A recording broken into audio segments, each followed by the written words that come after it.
Bienvenue sur Nour al-Iman, la chaîne qui illumine les cœurs avec les plus belles histoires du Coran. Imaginez un défi arrogant. Des mécréants jettent des os pourris au visage du prophète, sallallahu alayhi wa sallam, en riant. Qui pourra redonner vie à ces poussières? Tu mens, tu n'es pas envoyé de Dieu. Allah répond par une sourate qui fait trembler les âmes. Dis, celui qui les a créés la première fois les fera revivre. Il connaît parfaitement toute création. Imaginez encore le prophète, sallallahu alayhi wa sallam, entouré d'ennemis à sa porte, prêt à fuir pour l'égir. Il récite les versets miraculeux de Yassine, passe au milieu d'eux et personne ne le voit. Et surtout, imaginez un homme courant dans les rues poussiéreuses d'Antioche, essoufflé, poursuivi par une foule enragée. Il sait qu'il risque la mort, mais il crie « Ô mon peuple, suivez ces messagers qui ne vous demandent aucune récompense. » Vous regardez Nour al-Iman. Nous allons plonger ensemble dans l'une des sourates les plus aimées et les plus puissantes du Coran. Sourate Yassine, le cœur du livre sacré. Une sourate qui parle de résurrection, de signes divins, de courage face à l'oppression et d'un amour si pur qu'un martyr, au moment d'entrer au paradis, pense encore à sauver son peuple.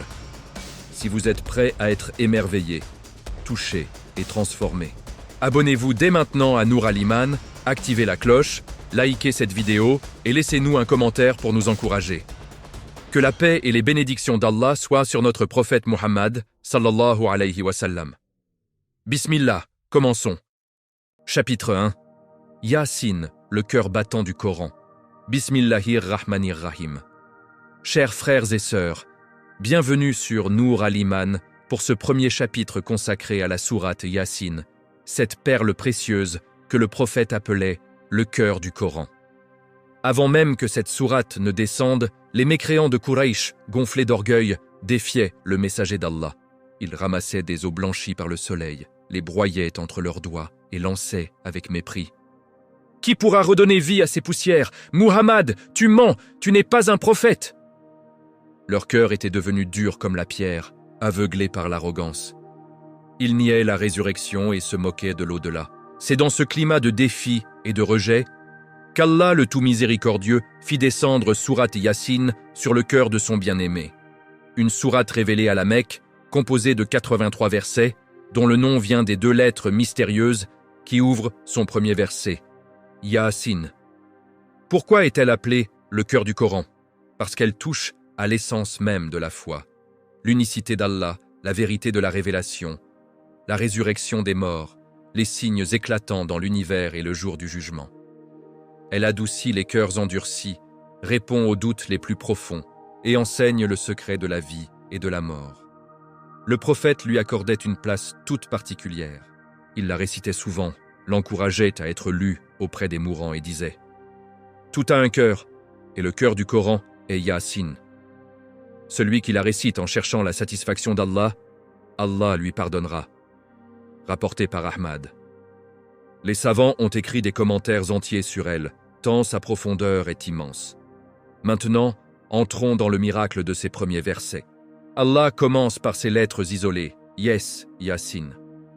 Les savants expliquent que ces lettres, comme celles qui ouvrent d'autres sourates, sont un appel puissant. Ô toi, écoute. Ô toi, prête attention. Certains y voient même un nom affectueux par lequel Allah s'adresse à son prophète. Ô Muhammad, ô homme parfait. Et puis vient le serment divin. Wal Quranul Hakim, par le Coran plein de sagesse. Allah jure par sa propre parole, ce qui montre l'immense valeur du Coran. Un serment divin souligne la certitude absolue de ce qui suit. Innaka laminal mursalin, en vérité, tu es du nombre des messagers. Ô Muhammad, tu n'es pas un poète, ni un devin, ni un menteur. Tu es bel et bien un messager envoyé par le Seigneur des mondes. Et quel est ton chemin? Ala sirat et mustaqim, sur un chemin droit. Un chemin clair, lumineux, sans détour. Le chemin de l'islam, de la soumission totale à Allah. Cette révélation est Tanzil al-Aziz ar-Rahim, une descente graduelle de la part du Tout-Puissant, du Très Miséricordieux. Et pourquoi ces 2 noms ensemble? Parce qu'Allah est à la fois invincible dans sa puissance et infiniment doux dans sa miséricorde. Il envoie ce Coran pour avertir un peuple dont les ancêtres n'avaient pas reçu d'avertisseur depuis longtemps, les Quraysh. Ils vivaient dans l'insouciance, loin de toute révélation. Leur cœur était scellé par l'habitude du shirk et du déni. Allah décrit leur état terrible. Qad haqqat alayhimul kalima, le verdict est déjà tombé sur la plupart d'entre eux. À force de rejeter obstinément la vérité, leur cœur s'est fermé comme un coffre cadenassé. Puis viennent ces images saisissantes. Nous avons mis des carcans à leur cou, et ceux-ci leur montent jusqu'au menton, si bien que leurs têtes sont renversées. Nous avons placé un barrage devant eux, et un barrage derrière eux. Puis, nous les avons couverts d'un voile, de sorte qu'ils ne voient plus. Imaginez, des carcans de fer qui les obligent à lever la tête avec arrogance, ne voyant que leur ego. Devant eux, la peur de perdre leur pouvoir mondain. Derrière eux, l'attachement aveugle au plaisir de ce monde. Ils ne voient ni la vérité à leurs pieds, ni les signes au-dessus de leur tête. Leur orgueil les aveugle totalement. Et pourtant, Allah dit que tu les avertisses ou que tu ne les avertisses pas, ils ne croiront pas. Mais il précise immédiatement « Tu n'avertis que celui qui suit le rappel et craint le tout miséricordieux sans le voir. À celui-là annonce un pardon et une récompense généreuse. Seul celui qui a un cœur vivant, qui écoute le Coran avec humilité et qui redoute Allah même dans l'invisible, bénéficiera de cet avertissement. À lui le pardon total et la plus noble des récompenses, le paradis. » Puis vient la preuve irréfutable de la résurrection. « Inna nahnu nuhyil mawta, wa naktubu ma qaddamu, wa atharahum wa kullu shay'in ahsaynahu fi imamin mubin. » C'est nous qui ressuscitons les morts, et nous écrivons ce qu'ils ont fait ainsi que leurs traces. Et nous avons dénombré toutes choses dans un registre clair. Oui, Allah fait revivre les morts. Et il inscrit non seulement leurs actes, mais aussi leurs traces, les conséquences de leurs paroles, de leurs actions, de leurs exemples. Un livre écrit, une bonne action plantée, une sunna établie, ou même une mauvaise habitude propagée. Tout est enregistré dans l'imam Mubin, le registre clair. Chers frères et sœurs, ces premiers versets nous secouent déjà. Ils nous rappellent que nos choix d'aujourd'hui déterminent notre demain éternel. Que nos cœurs ne deviennent jamais comme ces carcans de fer. Qu'ils restent tendres, ouverts à la vérité, tremblants devant la grandeur d'Allah.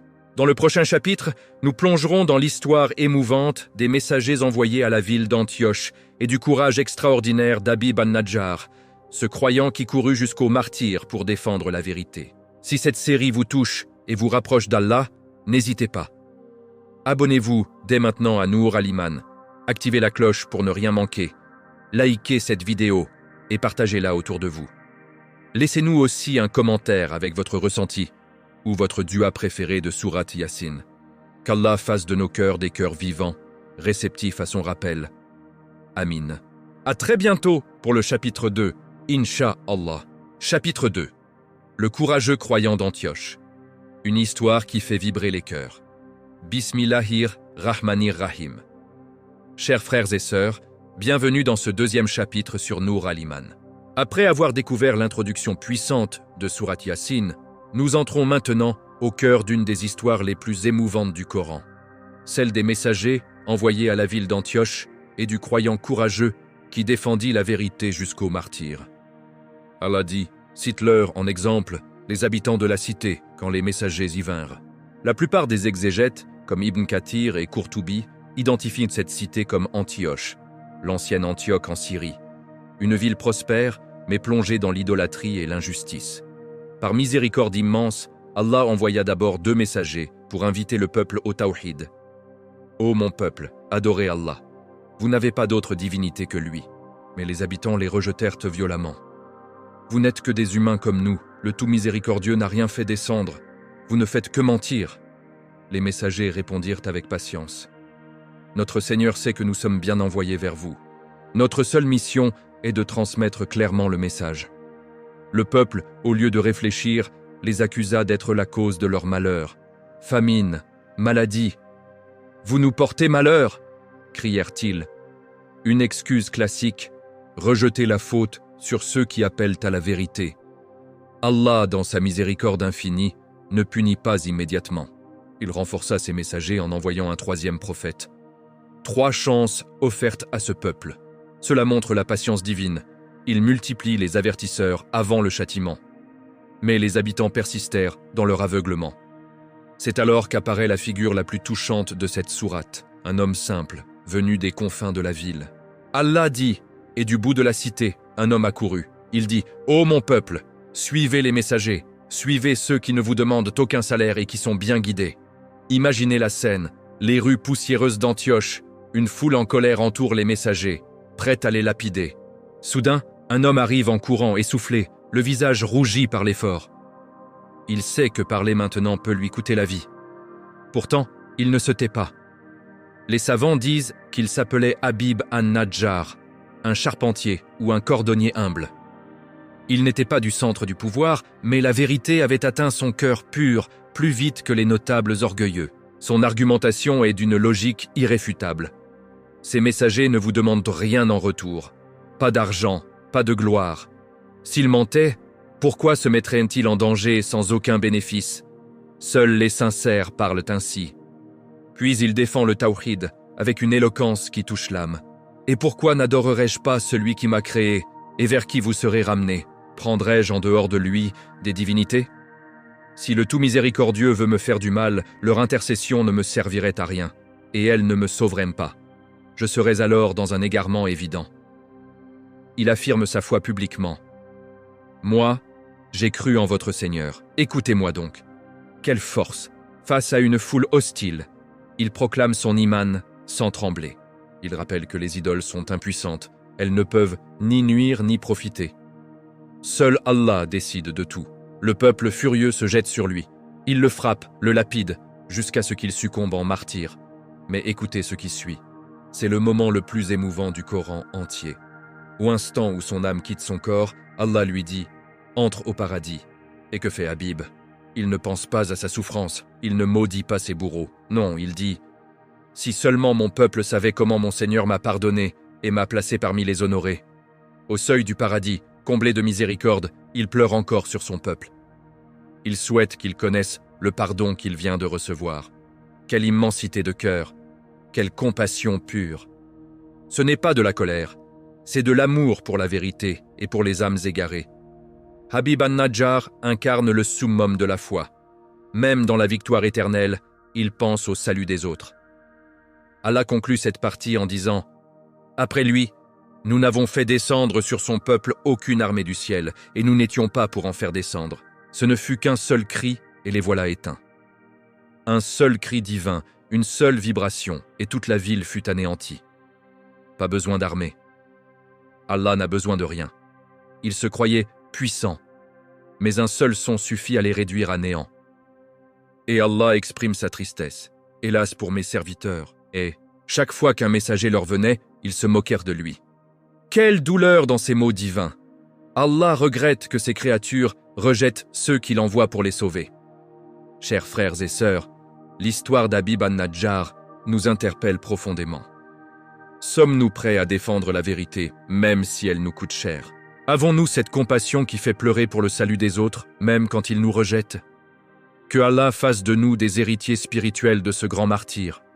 Qu'il nous donne le courage de dire la vérité, la douceur de pardonner, et l'amour de guider les cœurs égarés. Dans le prochain chapitre, nous découvrirons les signes éclatants dans la nature que Allah présente pour prouver sa puissance.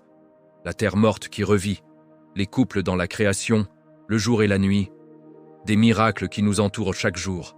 Si cette histoire vous a ému aux larmes et renforcé dans votre foi, soutenez Nour al-Iman. Abonnez-vous dès maintenant. Activez la cloche pour ne rater aucun chapitre, likez cette vidéo et laissez-nous un commentaire avec ce que cette histoire vous a fait ressentir. Partagez-la aussi autour de vous pour que d'autres cœurs soient touchés. Qu'Allah nous réunisse avec Habib an-Najjar au paradis. Amin. À très bientôt pour le chapitre 3, Inch'Allah. Chapitre 3. Les signes éclatants dans la création. La terre morte qui revit et les merveilles des couples. Bismillahir Rahmanir Rahim. Chers frères et sœurs, bienvenue dans ce 3e chapitre sur Nour al-Iman. Après l'histoire bouleversante d'Habib an-Najjar, Allah nous invite maintenant à ouvrir grand les yeux sur ces signes immenses qui nous entourent, des preuves vivantes, palpables, qui crient l'unicité d'Allah et sa puissance à ressusciter les morts. Allah dit « Un signe pour eux est la terre morte. Nous la faisons revivre et en faisons sortir des grains dont ils mangent. Nous y avons placé des jardins de palmiers et de vignes, et y avons fait jaillir des sources afin qu'ils mangent de leurs fruits. Et pourtant, ce ne sont pas leurs mains qui les ont faits. Ne sont-ils pas reconnaissants? Regardez autour de vous. En hiver, la terre semble morte, sèche, craquelée, sans vie. Puis vient le printemps. Une pluie tombe, et soudain, la verdure explose, les fleurs s'ouvrent, les fruits gonflent. Qui fait cela? Pas les mains de l'homme. L'homme laboure, plante, arrose, mais c'est Allah qui donne la vie. Il fait sortir le vivant du mort, exactement comme il fera sortir les corps des tombes au jour de la résurrection. Si Allah redonne vie à une terre aride, comment serait-il incapable de redonner vie à des os poussières? C'est la preuve la plus simple et la plus puissante pour celui qui réfléchit. Puis Allah glorifie sa création parfaite. Gloire à celui qui a créé tous les couples, de ce que produit la terre d'eux-mêmes et de ce qu'ils ne savent pas. Les couples, partout. Dans les plantes, mâles et femelles pour la pollinisation. Chez les animaux, chez les humains. Mais aussi dans tout l'univers. Le jour et la nuit, la lumière et les ténèbres, le positif et le négatif en électricité, la matière et l'antimatière, découvertes par la science moderne, les forces attractives et répulsives. Des dualités parfaites qui maintiennent l'équilibre du monde. À l'époque du prophète, sallallahu alayhi wa sallam, personne n'imaginait ces découvertes scientifiques. Pourtant, le Coran les annonce déjà, et de ce qu'ils ne savent pas. Subhanallah, une preuve éternelle que ce livre ne peut venir que d'Allah, le savant absolu. Vient ensuite un signe qui nous touche chaque jour, et un signe pour eux est la nuit. Nous en retirons le jour, et les voilà plongés dans les ténèbres. Et le soleil court vers son lieu de repos. Telle est la détermination du Tout-Puissant, de l'Omniscient. Imaginez, la terre tourne, et comme une main invisible, Allah retire le jour de la nuit. Le jour glisse doucement et soudain l'obscurité tombe. Qui contrôle cela? Personne sauf Allah. Le soleil, cette boule de feu immense, court sur son orbite précise, fixée par le Tout-Puissant. Il ne dévie pas d'1 millimètre. Son énergie colossale éclaire et chauffe la Terre exactement comme il faut pour la vie. Les savants calculent, le Soleil perd des millions de tonnes par seconde en énergie, pourtant, il brûle depuis des milliards d'années sans s'éteindre. Sa distance à la Terre est parfaite. Un peu plus près, nous brûlerions. Un peu plus loin, nous gèlerions. Tout est calibré avec une précision infinie. Gloire à Allah. Puis la Lune, et pour la Lune, nous avons déterminé des phases jusqu'à ce qu'elle devienne comme une vieille branche de palmier desséchée. Le Soleil ne peut rattraper la Lune, ni la nuit devancer le jour, et chacun vogue dans une orbite. La Lune passe par ses phases, croissant fin, premier quartier, pleine Lune éclatante, puis décroît jusqu'à ressembler à une vieille palme jaunie et courbée. Le Soleil et la Lune ne se croisent jamais dans une collision. La nuit n'envahit pas le jour. Tout nage dans son orbite parfaite, comme des nageurs dans un océan cosmique. La science moderne confirme, la Lune s'éloigne lentement de la Terre, mais le système reste stable depuis des milliards d'années. Galaxies, étoiles, planètes, atomes, tout tourne, vibre, suit des lois précises. Qui maintient cet équilibre miraculeux sinon Allah, le Créateur sage? Un autre signe. Et un signe pour eux est que nous portons leur descendance dans l'arche chargée, et que nous avons créé pour eux des moyens semblables sur lesquels ils montent. Si nous voulions, nous les noierions. Alors personne ne les secouerait et ils ne seraient pas sauvés, sauf par une miséricorde de notre part et à titre de jouissance pour un temps. Le navire de Nouh sauva les croyants. Nos corps aussi sont comme des arches. Allah y porte la descendance humaine, fragile goutte devenue être complet. Aujourd'hui, bateaux, avions, voitures, tous ces moyens de transport flottent, volent ou roulent grâce aux lois qu'Allah a fixées. S'il voulait, il pourrait tout arrêter en un instant. Nous voyageons en sécurité uniquement par sa miséricorde. Chers frères et sœurs, ces signes ne sont pas là pour décorer le monde. Ils crient « Il n'y a de Dieu qu'Allah ». Ils prouvent que celui qui gère cet univers immense peut facilement ressusciter les morts et nous juger. Ouvrons nos yeux. Regardons la création avec un cœur émerveillé. Chaque lever de soleil, chaque pleine lune, chaque fruit mûr est un appel à la gratitude et à la foi. Dans le prochain chapitre, nous verrons comment les mécréants tournèrent le dos à ces avertissements leur avidité, leur moquerie. Et la réponse terrifiante d'Allah. Si ces signes vous ont fait frissonner et renforcer votre certitude, soutenez Nour al-Iman. Abonnez-vous immédiatement, activez la cloche, likez cette vidéo et laissez un commentaire avec votre signe préféré dans la création d'Allah. Partagez pour que d'autres yeux s'ouvrent, qu'Allah nous rende parmi ceux qui voient ces signes et le remercient. Amin. À très bientôt pour le chapitre 4, Inch'Allah. Chapitre 4. L'aveuglement des mécréants. Quand les signes ne suffisent plus et que le cœur se ferme. Bismillahir-Rahmanir-Rahim. Chers frères et sœurs, bienvenue dans ce 4e chapitre sur Noor al-Iman. Après avoir contemplé les signes éclatants dans la création, nous arrivons maintenant à un passage qui serre le cœur. L'attitude des mécréants face à tous ces miracles. Malgré les preuves irréfutables, ils tournent le dos, se moquent et justifient leur injustice. Allah dit, « Et quand on leur dit, craignez ce qui est devant vous et ce qui est derrière vous, afin qu'on vous fasse miséricorde, ils ne prêtent aucune attention. Et aucune des révélations de leur Seigneur ne leur vient sans qu'ils ne s'en détournent. Ils sont invités à la taqwa, à cette conscience pieuse qui protège du mal ici-bas et dans l'au-delà. Mais non. À chaque verset, à chaque signe, ils fuient. Leur cœur est scellé. Puis vient une scène qui nous bouleverse. Et quand on leur dit « Dépensez de ce qu'Allah vous a accordé », ceux qui ont mécru disent aux croyants « Nourririons-nous ce qu'Allah aurait nourri s'il l'avait voulu ? Vous n'êtes que dans un égarement évident. » Quelle excuse terrible. Ils utilisent le destin comme prétexte à leur avarice. Si Allah voulait que les pauvres mangent, il les nourrirait lui-même. Pourquoi devrions-nous donner ? Ainsi, ils refusent l'aumône, la zakat, la générosité que Allah a ordonnée.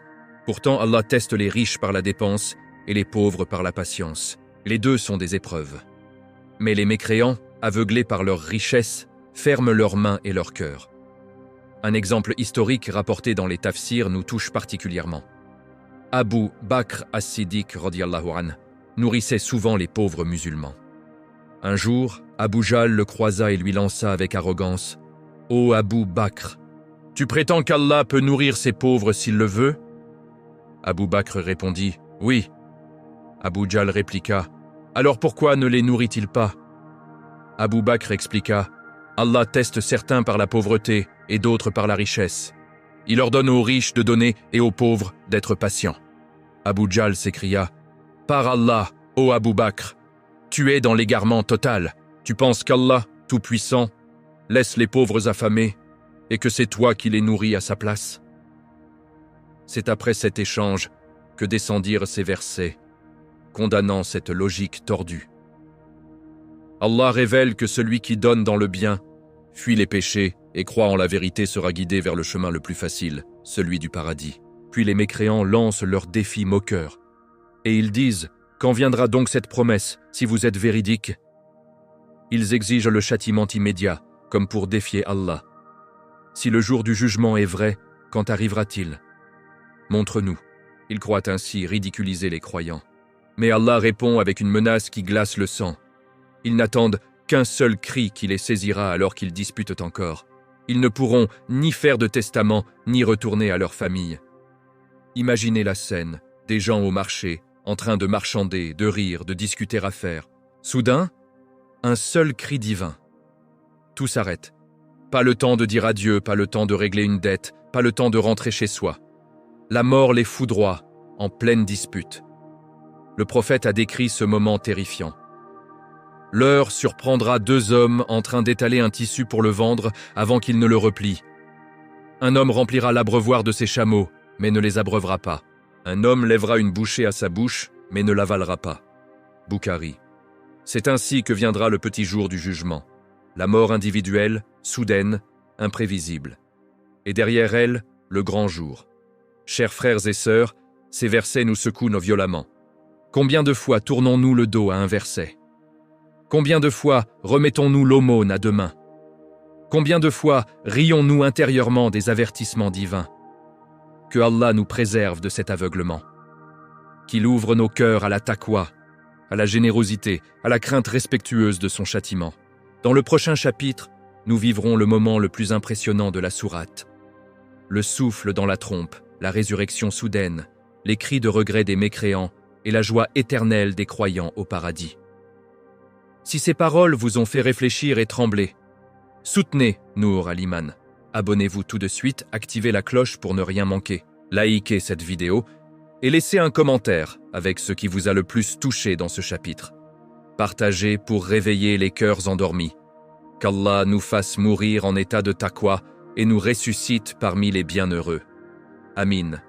À très bientôt pour le chapitre 5, Inch'Allah. Chapitre 5. Le jour de la résurrection. Le souffle terrifiant, les tombes qui s'ouvrent et les deux destins éternels.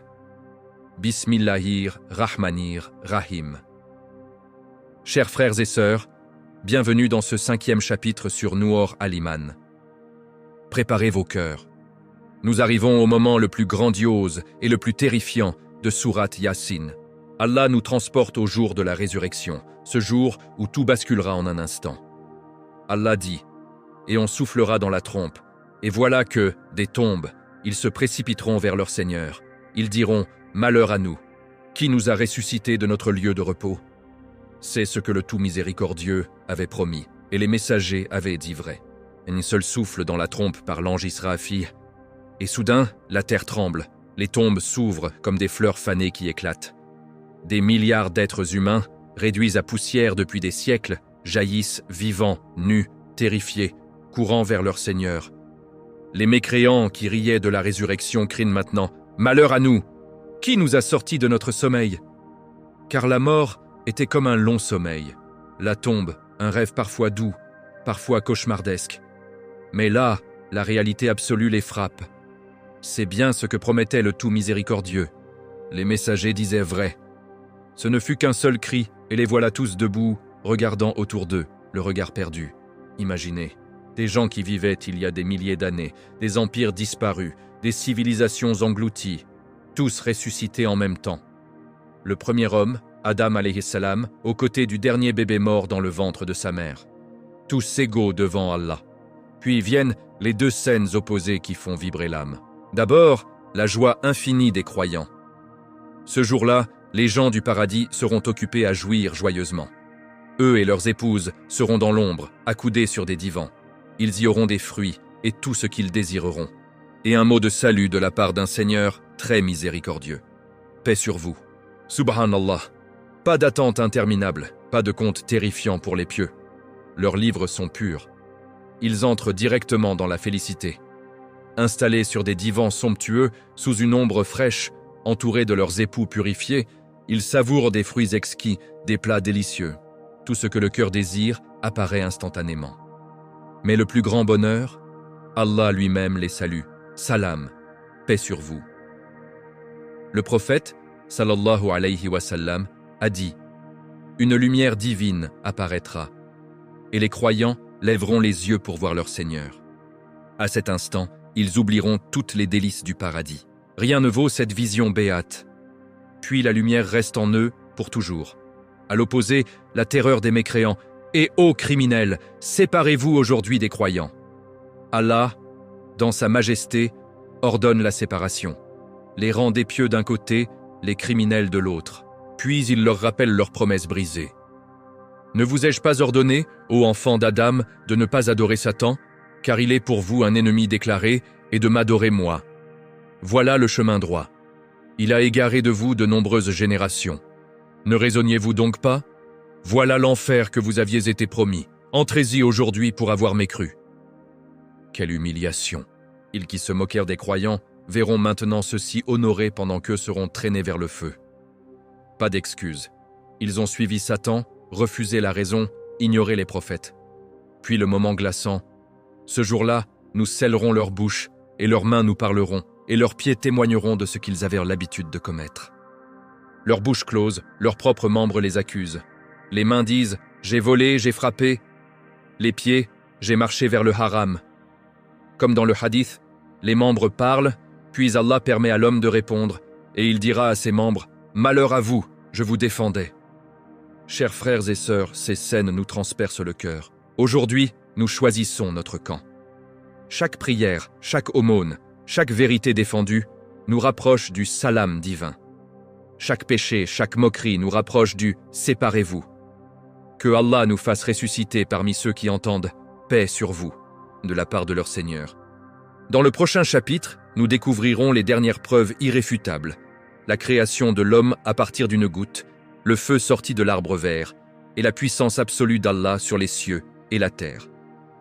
Si ce chapitre vous a fait trembler et verser des larmes de crainte et d'espérance, soutenez Nour Al-Iman. Abonnez-vous immédiatement. Activez la cloche pour ne rien manquer, likez cette vidéo et laissez un commentaire avec la scène qui vous a le plus ému. Partagez pour que d'autres âmes se préparent à ce jour immense. Qu'Allah nous rassemble sous son salut éternel. Amin. À très bientôt pour le chapitre 6, Inch'Allah. Chapitre 6. Les preuves finales irréfutables. De la goutte méprisée au feu caché dans l'arbre vert. Bismillahir Rahmanir Rahim. Chers frères et sœurs, bienvenue dans ce 6e chapitre sur Nour Al-Iman. Nous touchons maintenant à la conclusion magistrale de Sourate Yasin. Allah assène les arguments les plus percutants, ceux qui réduisent au silence tout douteur en rappelant à l'homme sa propre origine insignifiante et les miracles cachés dans la création. Allah dit « L'homme ne voit-il pas que nous l'avons créé d'une goutte de sperme ? Et le voilà devenu un adversaire déclaré. » Il nous propose un exemple et oublie sa propre création. Il dit « Qui fera revivre des os alors qu'ils sont pourris ?» Dit « Les fera revivre celui qui les a créés la première fois. Il connaît parfaitement toute création. » Quelle scène bouleversante. Un mécréant comme Ubayy ibn Khalaf, selon les tafsirs, ramasse un os décomposé, le broie devant le prophète et lance avec arrogance « Qui redonnera vie à cela ?» Il oublie totalement qu'il vient lui-même d'une goutte faible, méprisée, sortie d'entre les reins et les côtes. D'une rien du tout, Allah l'a fait devenir un être qui parle, marche, défie son créateur. La réponse divine est foudroyante. Créer de rien est l'œuvre la plus difficile. Si Allah t'a créé une première fois sans modèle, te recréer à partir de poussière est infiniment plus facile pour lui. Il connaît chaque type de création, chaque détail, chaque étape. Puis vient un miracle stupéfiant. C'est lui qui, pour vous, a fait du bois vert un feu dont vous allumez vos foyers. Imaginez, un arbre vert, gorgé d'eau, plein de vie. Et pourtant, en frottant 2 branches spécifiques, comme le marc et la phare dans le désert arabique, des étincelles jaillissent et le feu prend. De l'humide sort le sec, du vivant sort le destructeur. De 2 opposés absolus, Allah produit le feu qui réchauffe et éclaire. Les savants y voient aussi une allusion au pétrole, ces arbres et plantes morts depuis des millions d'années, transformés sous terre en carburant noir, dont l'humanité allume ses moteurs aujourd'hui. Subhanallah. Le Coran annonce des réalités que la science n'a découvertes que récemment. Si Allah fait sortir le feu de l'arbre vert, comment ne ferait-il pas sortir le vivant du mort? La logique est implacable. Puis la preuve ultime, celle qui embrasse tout l'univers. Celui qui a créé les cieux et la terre ne serait-il pas capable de créer leurs semblables? Bien sûr que si. Il est le créateur par excellence, l'omniscient. Quand il veut une chose, son ordre consiste uniquement à dire « Sois » et elle est. Gloire à celui qui détient en sa main la souveraineté de toute chose et vers qui vous serez ramenés. Regardez les cieux immenses, des milliards de galaxies, des étoiles plus grandes que des millions de terres, des distances que la lumière met des milliards d'années à parcourir. Tout cela obéit à un ordre parfait. Celui qui a dit « Kun » une seule fois et l'univers entier est apparu, peut-il avoir du mal à dire « Kun » une seconde fois pour ressusciter les morts? Non. Son commandement est instantané. Pas de matière à rassembler, pas de temps à attendre. Sois, et c'est, tout appartient à son royaume absolu, le Malakut. Et vers lui, inévitablement, nous retournons tous pour le règlement de compte. Chers frères et sœurs, ces versets finaux nous laissent sans voix. Ils nous rappellent notre fragilité et la grandeur infinie d'Allah. Aujourd'hui, nous avons encore le temps de nous incliner, de reconnaître son unicité, de préparer notre retour vers lui. Que ces preuves gravèrent dans nos cœurs la certitude absolue, il n'y a de Dieu qu'Allah, et la résurrection est inéluctable. Dans le prochain chapitre, nous reviendrons sur les thèmes centraux de la sourate, ses mérites immenses, pourquoi le prophète l'aimait tant, et comment la réciter transforme nos vies. Si ces arguments vous ont secoué et renforcé dans votre foi, soutenez Nour Al-Iman. Abonnez-vous dès maintenant, Activez la cloche pour ne rater aucun chapitre, likez cette vidéo et laissez un commentaire avec la preuve qui vous a le plus convaincu.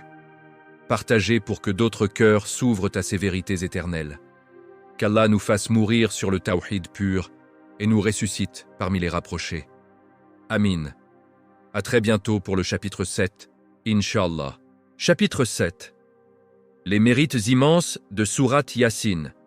Pourquoi le prophète, sallallahu alayhi wa sallam, l'appelait le cœur du Coran.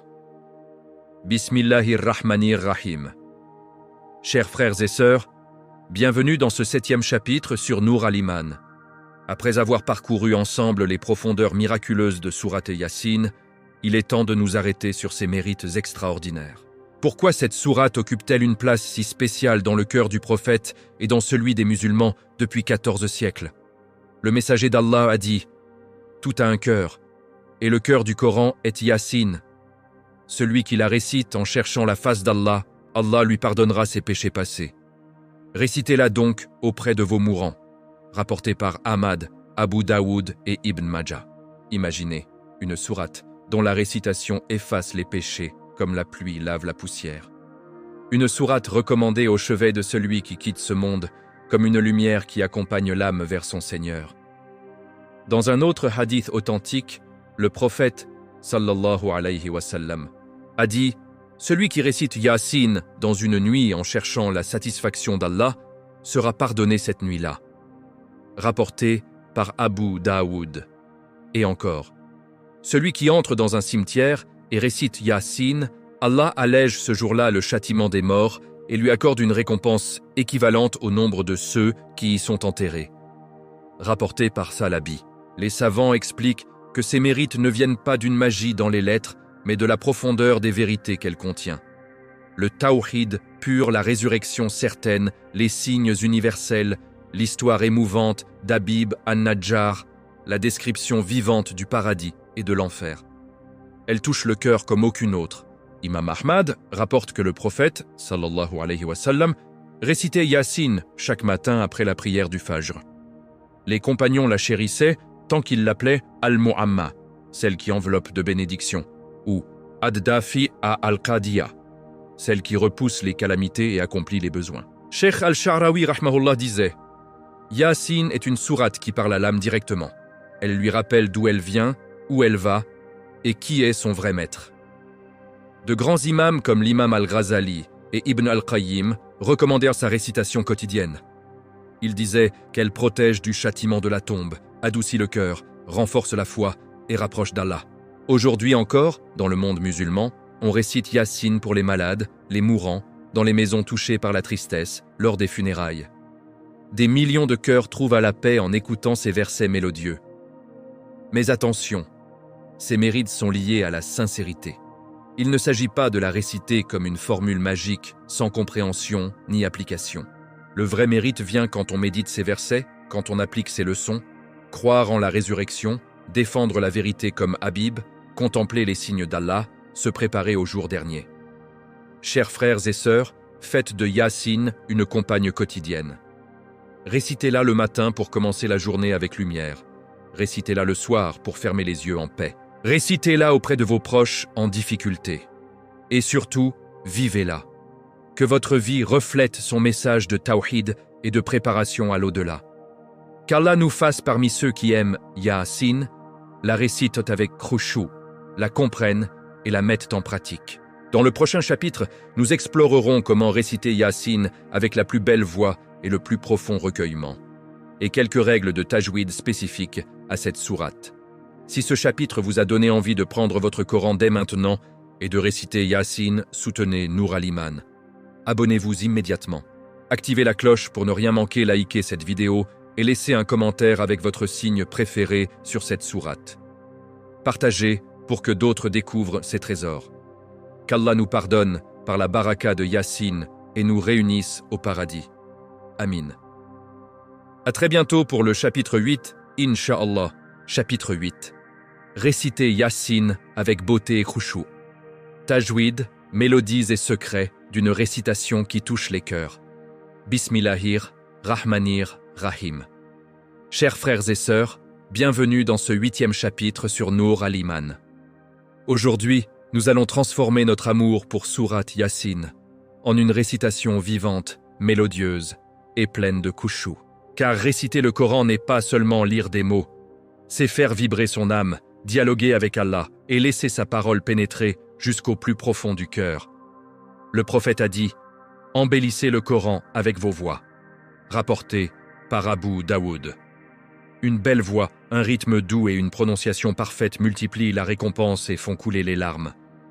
Commençons par les règles de tajwid spécifiques à Yassine, ces petites clés qui font briller chaque lettre.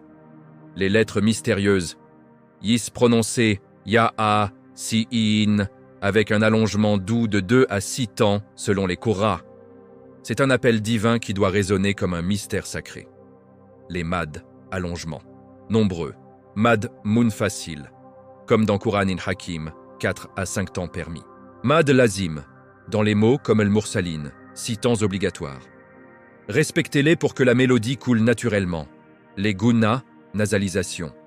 La plus longue de la sourate se trouve dans An'amta alayhim ghayril mardoub. Non, c'est dans Fatiha, mais dans Yassine, écoutez bien. Alayhim ghayr, la gunna sur le mime doit être savoureuse 2 temps. Les idgham et ikhfa. Idgham avec gunna, min rabbihim, le nun se fond dans le ra avec nasal. Kalkala forte sur les lettres Q, TBJD, dans des mots comme Kattabayana rujd. Les waqf, arrêt, émouvant. Waqf, lazim, après wal Qur'an il Hakim, pour laisser le serment divin résonner. Waqf jaiz, après chaque preuve, terre morte, nuit, soleil, lune, pour laisser le cœur contempler. Les plus belles makamat, mélodies, pour Yassine sont Bayati, pour l'émotion profonde et la tristesse pieuse, idéale pour l'histoire d'Habib. Ijaz, pour les passages majestueux sur la résurrection. Nahawand, doux et apaisant pour les descriptions du paradis. Rast, solennel pour les preuves cosmiques. Conseil pratique pour une récitation qui touche les cœurs. Commencez par la isti'ada et la basmala à voix basse, pleine de recueillement. Variez le rythme. Lent et grave sur les avertissements, plus fluide sur les signes de la création. Marchez doucement ou balancez-vous légèrement. Le prophète récitait en se balançant comme une branche au vent. Fermez les yeux ou fixez le sol pour mieux vous concentrer sur le sens. Récitez à voix haute seul ou à voix moyenne en groupe pour que les cœurs s'unissent. Écoutez les grands Qurra, Cheikh Abd al-Basit, Abd as-Samad. Sa récitation de Yassine en muratal est une mer d'émotions. Cheikh Mishari Rachid, sa voix cristalline fait pleurer les pierres. Cheikh Muhammad Siddiq al-Minshawi, profondeur et khushu inégalé. Enfin, un secret, le meilleur moment pour réciter Yassine est après Fajr ou avant de dormir. Et n'oubliez pas, la plus belle récitation est celle accompagnée de larmes, même si la voix tremble. Allah aime la voix sincère plus que la voix parfaite. Chers frères et sœurs, prenez votre mouchaf dès maintenant. Récitez Yassine avec tout votre cœur. Laissez chaque verset vous emporter vers Allah. Dans le prochain chapitre, nous découvrirons les duas tirés de Yassine et comment les utiliser pour apaiser l'âme, éloigner les épreuves et attirer les bénédictions. Si ce chapitre vous a donné envie de réciter Yassine tout de suite avec plus de beauté, soutenez Nour Al-Iman. Abonnez-vous immédiatement. Activez la cloche pour ne rien manquer, likez cette vidéo et laissez un commentaire en écrivant votre makam préféré ou le qari que vous aimez le plus. Partagez pour que d'autres apprennent à embellir leur récitation. Qu'Allah embellisse nos voix et nos cœurs par Yassine. Amin. À très bientôt pour le chapitre 9, Inch'Allah. Chapitre 9. Les duas puissants tirés de Sourate Yassine. Des invocations qui apaisent l'âme, éloignent les épreuves et attirent les bénédictions divines. Bismillahir Rahmanir Rahim. Chers frères et sœurs, bienvenue dans ce 9e chapitre sur Nour Al-Iman. Aujourd'hui, nous transformons les versets de Yassine en armes spirituelles, des duas extraordinaires, directement inspirés de cette sourate bénie. Des invocations qui ont fait couler des larmes aux yeux des pieux, qui ont ouvert des portes fermées et qui ont enveloppé des cœurs affligés d'une paix venue du ciel. Le prophète, sallallahu alayhi wa sallam, nous a enseigné que le dua est l'arme du croyant. Et quand il est puisé dans le Coran, surtout dans le cœur du Coran, sa puissance est décuplée. Voici les plus beaux duas extraits ou inspirés de Sourate Yassine, avec leur sens profond et les moments idéaux pour les réciter. Pour le pardon et l'honneur auprès d'Allah, Rabbir firli wa akrimni wa alhiqni bis salihin. Inspiré du cri du martyr d'Antioche, si seulement mon peuple savait par quelle miséricorde mon Seigneur m'a pardonné et m'a placé parmi les honorés. Récitez-le après chaque prière, ou quand vous sentez le poids des péchés. Demandez à Allah de vous pardonner comme il a pardonné à Habib, et de vous honorer dans les deux mondes. Pour la protection contre le châtiment et la guider, Rabbana isrif anna adhaba jahannam, inna adhabaha kana gharama. Bien que ce soit dans Al-Furqan, Yassine nous rappelle constamment l'enfer. Ajoutez Allahumma ja'alni mimman yattabi'u dhikr wa yakhshaka fil ghaib. Ô Allah, fais de moi ceux qui suivent le rappel et te craignent sans te voir.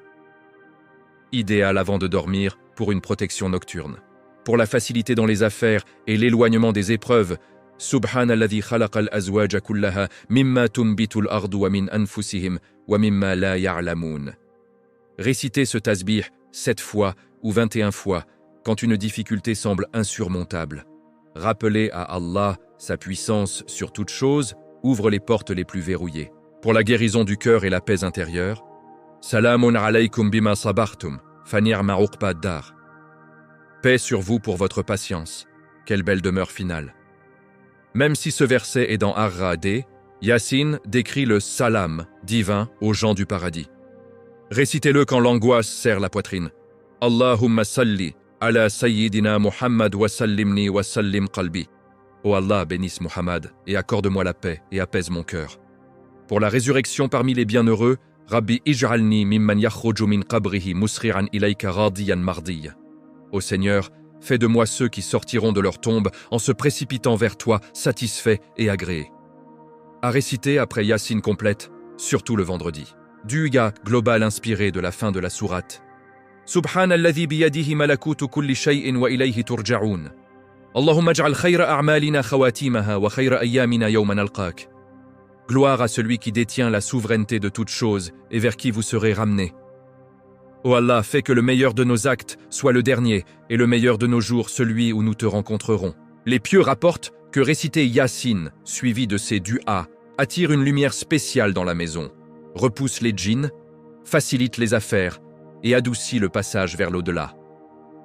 Chers frères et sœurs, ne laissez pas ces invocations dormir dans le livre. Intégrez-les à votre vie quotidienne. Le doua est la conversation la plus intime avec Allah. Dans le dernier chapitre de cette série, nous conclurons avec un rappel vibrant. Comment faire de Yassine un mode de vie complet et une invitation à ne jamais lâcher cette sourate bénie. Si ces duas ont fait vibrer votre cœur et que vous les avez déjà murmurés, soutenez Nour al-Iman. Abonnez-vous dès maintenant. Activez la cloche pour ne rien manquer, likez cette vidéo et laissez un commentaire avec votre dua préféré de ce chapitre. Partagez pour que d'autres âmes trouvent la paix par ces invocations. Qu'Allah accepte nos duas et nous enveloppe de sa miséricorde. Amin. À très bientôt pour le chapitre final, Inch'Allah. Chapitre 10. Faire de Yassine un mode de vie, la sourate qui transforme nos jours et nos nuits en lumière éternelle. Bismillahir, Rahmanir, Rahim. Chers frères et sœurs, bienvenue dans ce 10e et dernier chapitre sur Nour al-Iman. Nous voici au terme de ce voyage extraordinaire au cœur de Sourate Yassine. Mais ce n'est pas une fin. C'est le début d'une vie nouvelle, illuminée par cette sourate bénie. Aujourd'hui, nous allons apprendre à faire de Yassine non pas une simple récitation, mais un véritable mode de vie qui transforme chaque instant en adoration et chaque épreuve en élévation. Yassine n'est pas une sourate à lire une fois et à ranger. Elle est un programme complet pour l'âme. Ses thèmes, tawhid pur, signes universels, résurrection certaine, courage dans la vérité, compassion pour les égarés, préparation au jour dernier, doivent imprégner nos pensées, nos paroles et nos actes. Voici comment vivre Yassine au quotidien. Commencez et terminez votre journée avec elle. Après Fajr, récitez Yassine pour que votre journée soit enveloppée de lumière et de pardon. Le soir, avant de dormir, relisez-la pour que votre âme voyage protégée et que vos rêves soient purs. Le prophète, sallallahu alayhi wa sallam, aimait les récitations matinales, suivez sa sunna. Contemplez les signes à chaque instant. Quand vous voyez la terre reverdir après la pluie, dites « Subhanalladhi ahya al-ard » et gloire à celui qui fait revivre la terre. Quand la nuit tombe, rappelez-vous qu'Allah retire le jour comme un voile. Quand le soleil se lève, pensez à son orbite parfaite. Transformez chaque regard en dhikr et chaque souffle en gratitude. Imitez Habib an-Najjar dans votre dawa. Défendez la vérité avec douceur, même si elle dérange. Ne demandez rien en retour. Ayez cette compassion qui fait prier pour ceux qui vous rejettent. Quand on vous insulte pour votre foi, répondez par le silence noble ou par un dua pour leur guider. Préparez-vous à la résurrection chaque jour. Avant chaque prière, imaginez le souffle dans la trompe. Demandez-vous, si je mourais maintenant, quel serait mon livre? Et multipliez les bonnes actions qui deviendront des fruits au paradis.